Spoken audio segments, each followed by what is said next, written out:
नया शैक्षणिक सत्र 1 अप्रैल 2026 से आरंभ हो रहा है। शीघ्र ही 10th 12th के रिजल्ट आने वाले हैं। पहली प्राथमिकता है नामांकन में वृद्धि। नए सेशन में सरकार की इच्छा है कि अधिक से अधिक बालक नामांकित हो, कोई शिक्षा से वंचित नहीं हो। शिक्षा जीवन का आधार है, शिक्षा विकास का आधार है। शिक्षा ही हमें एक अच्छा नागरिक बना सकती है। शिक्षा ही हमारे चरित्र निर्माण कर सकती है। शिक्षा ही हमें रोजगार और स्वावलंबी बना सकती है। शिक्षा के द्वारा हम अपने व्यक्तित्व का विकास कर सकते हैं। शिक्षा के द्वारा ही हम अपना चरित्र निर्माण कर सकते हैं। शिक्षा से ही हमारा आत्मविश्वास बढ़ता है। शिक्षा से ही हमारी कम्युनिकेशन स्किल बढ़ती है। शिक्षा हमें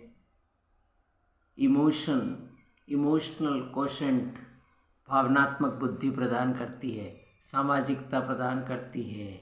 इसके अलावा समयायोजन प्रदान करती है।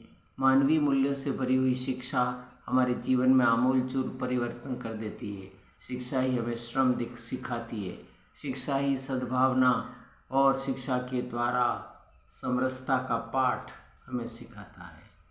हमारी शिक्षा भेद विहीन है। हमारी शिक्षा प्रणाली किसी से भेद या किसी से दुर्व्यवहार की नहीं है।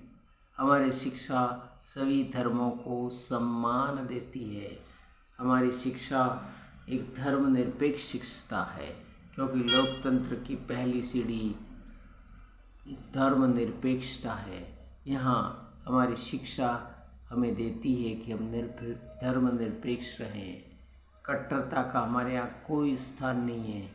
यहाँ विश्व शांति प्रमुख है और पूरे विश्व को एक कुटुंब के रूप में हम स्वीकार करते हैं। इसलिए भारत 2047 में शिक्षा के माध्यम से ही विश्व गुरु बन सकता है। विश्व गुरु बनने के लिए शैक्षिक स्तर, शैक्षिक वातावरण बहुत ज़रूरी है। इसके माध्यम से ही हम शिक्षा का विकास कर पाएंगे। और जब विश्व गुरु बन जाएगा, आज विश्व हमारी ओर निगाहें लगाकर ताक रहा है कि हमें कुछ संदेश देवें। भारत की वैदिक परंपरा, सांस्कृतिक परंपरा सभी शिक्षा पर आधारित है।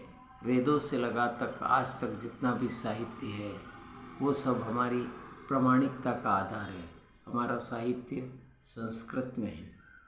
और जब बालक संस्कृत के साथ साथ मातृभाषा सीखता है तो उसके विचार, उसकी एफिलिएशन, उसका अटैचमेंट अपनी मातृभाषा से, अपने परिवार से, अपने देश से रहता है।